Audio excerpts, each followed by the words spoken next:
nọ n'ụlọ ọgwụ maka na nwa m nwaanyị nwere malaria. Nwoke ahụ anaghị emegharị arụ maka na ọ da stroke. Ọ bụrụ ihe niile ka nna m na-eri maka na o nwere diabetes.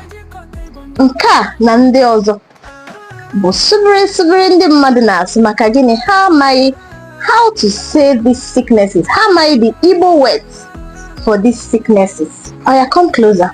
Let's look. The Igbo word for malaria is ọrịa ịba. Yeah, ịba.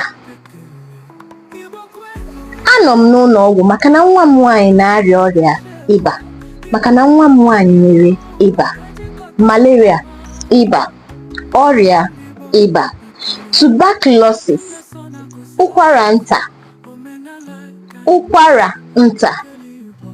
Ụkwara nta. Diabetes, ọrịa mamịrị. Ọrịa mamịrị. Leprosy, ekpenta. Leprosy, ekpenta. Migraine, ọkịrị mgbawa isi. That sounds funny, right? I know. Let's take it again. Migraine, ọkịrị mgbawa isi. Ọ na-enwe ọkịrị mgbawa isi. Ọ na-enwe ọkịrị mgbawa isi. Stroke, ahụ mkpọnwụ. Stroke, ahụ mkpọnwụ. Headache, isi ọwụwa. Headache, isi ọwụwa. HIV, obiri n'aja ọcha. HIV, obiri n'aja ọcha. Chicken pox, kitikpa. Kitikpa. For those of you that will tell people, kitikpa gbagbuo gị there. Hey, I'm sure you don't know the meaning. Well, now you know. Diarrhea, otolo. Otolo.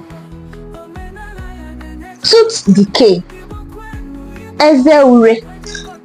Tooth decay, eze ure. Epilepsy, akwụkwụ. I can go on and on and on because we have a whole lot of them.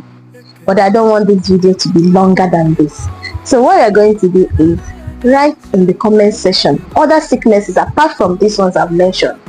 Write them out and tell me their Igbo names so that others can learn, because a lot of us don't even know these things.